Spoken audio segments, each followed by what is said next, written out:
जय श्री गणेश। नमस्कार, मैं आचार्य संजय द्विवेदी। मेरे समस्त प्रबुद्ध दर्शकों का मेरे चैनल पर हार्दिक स्वागत है।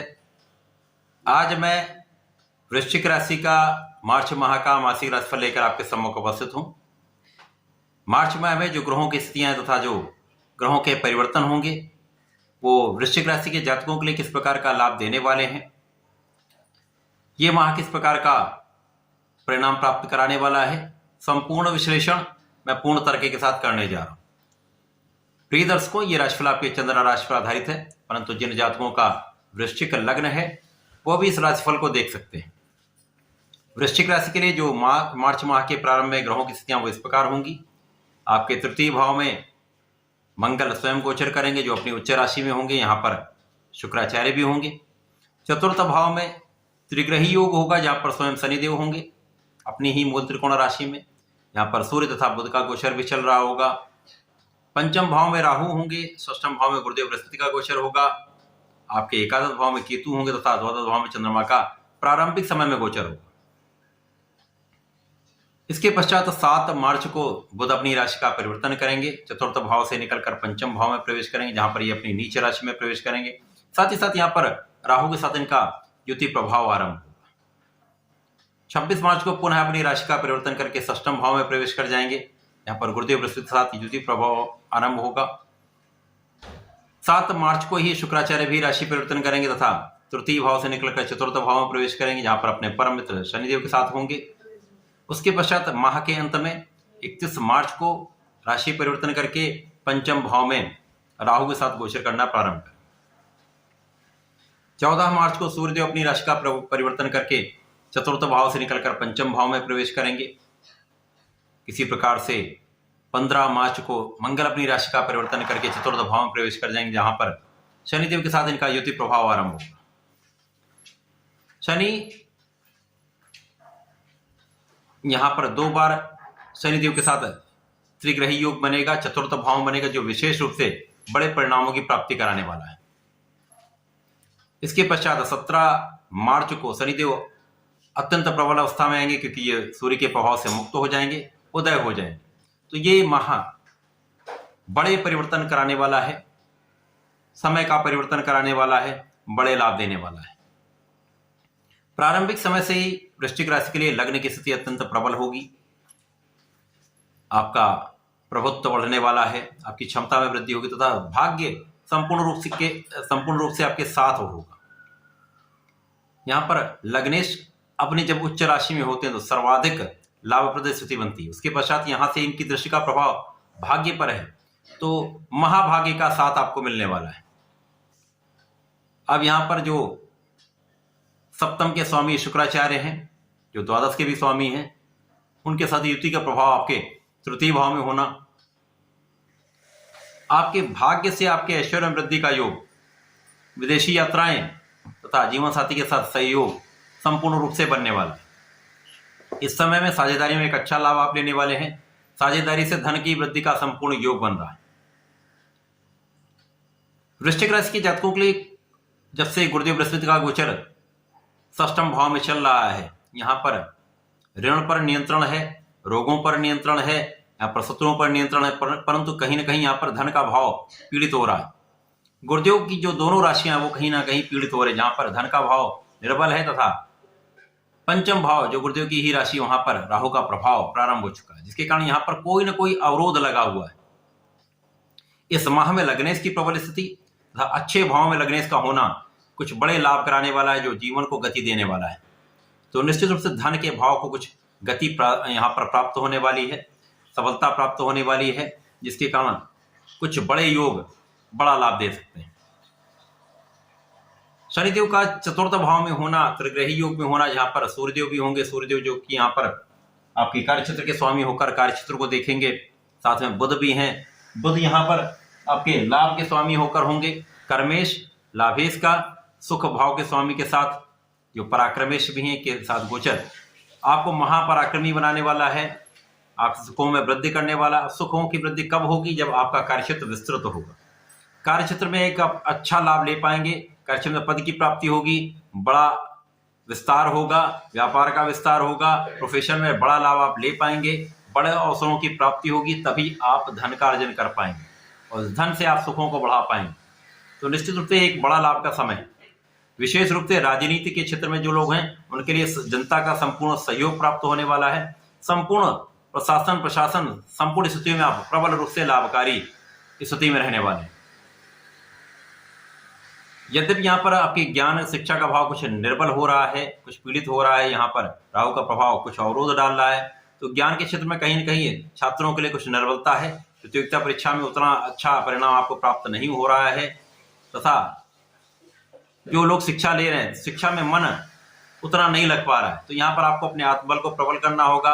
अब चूंकि वृश्चिक राशि के लिए शनिदेव की ढैया का प्रभाव भी चल रहा है, जहाँ पर चतुर्थ भाव में शनिदेव पराक्रमी तथा सुखेश होकर गोचर कर रहे हैं। यहाँ पर कार्यक्षेत्र में कुछ संघर्ष होता है, परंतु कार्यक्षेत्र में कोई बड़ी निर्बलता नहीं प्राप्त होती। अब यहाँ पर कार्यक्षेत्र के स्वामी स्वयं होंगे तथा यहाँ पर लाभ के स्वामी के साथ जब त्रिग्रही योग बनेगा तो निश्चित रूप से आपके कार्यक्षेत्र को प्रबलता प्राप्त होगी। एक अच्छे पद की प्राप्ति हो सकती है, पदोन्नति हो सकती है, आपके परिश्रम का संपूर्ण फल आपको प्राप्त होने वाला है। यह समय विशेष है, बड़े परिवर्तन आपके लिए विशेष लाभकारी होने वाले हैं। अब यहाँ पर जो शनिदेव का प्रभाव है वो आपके षष्ठम भाव पर भी है, गुरुदेव पर भी है, तो यहाँ पर किसी प्रकार का कोई शत्रु आपका कुछ हानि पहुंचाने की स्थिति में नहीं होगा, आपकी विजय होगी। यहाँ पर ऋणों के लेने से बचना होगा, ऋण की वृद्धि हो सकती है, यहाँ पर सावधानी रखेंगे तो आपके लिए अत्यंत श्रेष्ठ प्रभाव प्राप्त होगा। क्योंकि यहाँ पर धन का स्वामी स्वयं निर्बल है, तो यदि यहाँ पर ऋण बढ़ता है तो समस्या आती है। शनिदेव का प्रभाव आपके लग्न पर भी है। अब लग्नेश उच्च राशि में है, जहां पर शनिदेव की ही राशि में है, जिसके कारण आपकी क्षमता में तो कई गुना वृद्धि हो जाएगी। आप अत्यंत साहसी हो जाएंगे, निर्णय आपके अत्यंत सटीक भी रहने वाले हैं और निर्णयों पे आप दृढ़ भी रहने वाले हैं। तो ये समय आपके लिए कार्य क्षेत्र में बड़ा लाभ कराने वाला है, राजनीति में बड़ा लाभ कराने वाला है। क्योंकि यहाँ पर राजनीति में यदि आपके निर्णय बहुत सटीक होते हैं, जनता के हित में होते हैं, तो आपको एक बड़ा नाम भी मिलता है, आपके कार्य क्षेत्र में आपको संपूर्ण सफलता प्राप्त होती है, जनता का संपूर्ण सहयोग मिलता है। व्यापारिक क्षेत्र में भी यही स्थिति बन रही है, जहां पर आपका धन कहीं फंसा हुआ है या जिन लोगों के साथ आप कार्य करते हैं उनसे धन वापसी अथवा अच्छे धन का योग यहाँ पर आपको प्राप्त हो रहा है। परंतु यहाँ पर धन कुछ रोगों में भी व्यय हो सकता है, कुछ अनावश्यक व्यय भी हो सकता है। यहाँ पर आपको ध्यान रखना हो, धन का उतना संचय आप नहीं कर पाएंगे, धन का उतना बचत नहीं कर पाएंगे। अब इसके पश्चात जब बुध का परिवर्तन होगा, बुध चतुर्थ से निकलकर पंचम भाव में जाएंगे तो अपनी नीचे राशि में जाएंगे, यहाँ पर राहु के साथ जड़ दोष में होंगे। तो अब बुध लाभ तथा आपके अष्टम के स्वामी है, तो निश्चित रूप से लाभ में भी कमी आएगी, क्योंकि सीधी दृष्टि का प्रभाव लाभ पर है। लाभ अवरुद्ध हो जाता है, जड़ का अर्थ ही है अवरोध। तो कहीं ना कहीं आपके जो विचारों की स्थिति है वो कुछ डिलेमा की स्थिति आ सकती है, विचारों में सामंजस्य नहीं बन पाएगा, जिसके कारण आप सही निर्णय नहीं ले पाएंगे। निर्णयों की सटीकता ना होने के कारण कहीं ना कहीं समस्या उत्पन्न होती है, जिसके कारण आपका लाभ प्रभावित होता है। इसके साथ ही साथ नीच राशि में होंगे तो यहां पर निश्चित रूप से गलत निर्णयों के कारण हानि का योग बनता है, आपको सावधानी रखनी होगी। जब सूर्य का परिवर्तन यहां पर आपके पंचम भाव में हो जाएगा तो इस स्थिति से आप निकल जाएंगे, क्योंकि सूर्य और बुध का बुधादित्य योग बनेगा, जिसके कारण बुध की नकारात्मकता यहां पर प्रारंभ हो चुकी है, वो समाप्त होने लगेगी। सूर्य का बल बुध के प्रभाव को बढ़ाने वाला होगा तथा नेगेटिविटी को समाप्त करने वाला तथा राहु के साथ सूर्य भी ग्रहण दोष में कुछ समय के लिए आएंगे, जब तक इनके स्थिति में परिवर्तन नहीं होता, अंशों का अंतर बढ़ता नहीं है, तब तक वो समस्या आ सकती है। क्योंकि यहाँ पर सूर्य कर्म के स्वामी है, तो यहाँ पर कर्म भी बाधित होगा। जब कर्म बाधित होगा तो आपका लाभ भी, आपकी इनकम भी बाधित होती है। तो इस समय में आपको बहुत सजग रहना होगा, संयम से धैर्य से कार्य लेना होगा। परंतु पूरे समय ऐसी स्थिति नहीं बनने वाली। जब सूर्य और बुध का जड़त्व दोष और ग्रहण दोष कम हो जाएगा, न्यून हो जाएगा, तो स्थितियां सामान्य होने लगेंगी। इसके पश्चात जब मंगल का राशि परिवर्तन आपके चतुर्थ भाव में हो जाएगा तो लग्नेश सुखेश के साथ पराक्रमेश के साथ गोचर करना प्रारंभ करेंगे। तो ये जो स्थिति है, ये आपकी जो निर्बलता कार्य क्षेत्र में आई हुई है, जो आपके ग्रहण का दोष का प्रभाव है, आपके जड़ दोष का प्रभाव, उसको कहीं ना कहीं संतुलन की स्थिति बनाने वाले, क्योंकि शनिदेव का प्रभाव अत्यंत श्रेष्ठ होता है।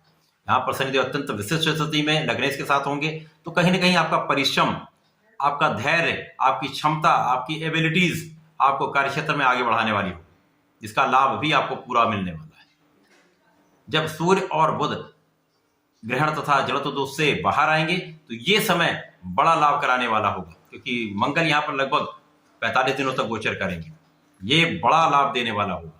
इसके पश्चात शनिदेव जब उदय हो जाएंगे तो ये लाभ कई गुना आपका बढ़ जाएगा, तो आपका कार्यक्षेत्र विस्तृत हो जाएगा, धन का क्षेत्र विस्तृत हो जाएगा तथा आपका इनकम का भाव जो है प्रबल होने लगेगा। बुध जब पंचम से षष्ठम भाव में जाएंगे तो इनकी स्थिति पहले से बेटर हो जाएगी। यद्यपि ये नकारात्मकता का भाव है, परंतु यहाँ पर बुध एक विपरीत राजयोग में होंगे तो अचानक कार्य बनने लगेंगे। जो लोग नौकरी का प्रयास कर रहे हैं, नौकरी का योग बन जाएगा, उनको नौकरी प्राप्ति हो सकती है। व्यापार प्रारंभ करना चाहते हैं तो व्यापार प्रारंभ हो जाएगा। जो अवरोध हैं, जो प्रारंभ हुए थे अवरोध, वो समाप्त होने लगेंगे। जीवन में प्रगति आपकी आरंभ हो जाएगी। कार्यक्षेत्र का निर्धारण प्रारंभ हो जाएगा, तो ये एक अच्छा योग। परंतु यहाँ पर एलर्जी की समस्या हो सकती है, बालों तथा स्किन से संबंधित कुछ समस्याएं, डिसऑर्डर्स हो सकते हैं। यहाँ पर आपको ध्यान रखना होगा, अपने स्वास्थ्य का ध्यान रखिए, बाकी कोई बड़ी समस्या नहीं। इसके पश्चात जब शुक्राचार्य यहां से माह के अंत में पंचम भाव में जाएंगे, राहु के साथ इनका गोचर प्रारंभ होगा, क्योंकि यहाँ पर द्वादश के स्वामी है तथा जीवन साथी के भाव के स्वामी है, साझेदारी भाव के स्वामी है, तो यहाँ पर साझेदारों के बीच में एक भ्रम की स्थिति उत्पन्न हो जाती है। अनायास विवाद का योग बन जाता है, जिसके कारण कानूनी समस्याएं हो सकती हैं। यहाँ पर बहुत ध्यान देना होगा। साथ ही साथ यहाँ पर जीवन साथी के साथ सामंजस्य में समस्या, किसी अन्य के कारण एक भ्रम की स्थिति, एक डाउट क्रिएट हो जाता है। यहाँ पर बहुत सजग, बहुत धैर्य, बहुत संयम आपको रखना होगा। साथ ही साथ यहाँ पर जो लोग प्रेम संबंध है उनमें है, उनके लिए समस्या का ही समय है। आपको विशेष रूप से यहाँ ध्यान देना होगा। पढ़ाई में मन लगाइए। विद्यार्थी गण के लिए समस्या का ही समय है, कल्पनाशीलता का समय है, बचाव का समय। यहाँ पर आपको संयम रखना होगा, अपने आत्मबल को प्रबल करना होगा। सूर्यदेव को नित्य जल देना होगा, सूर्यदेव को जल दीजिए, लाल पुष्प का अर्पण करिए। ये समय आपके लिए विशेष लाभकारी होने वाला। आपके अंदर ऊर्जा भी बढ़ेगी, आपका आत्मबल भी श्रेष्ठ होगा।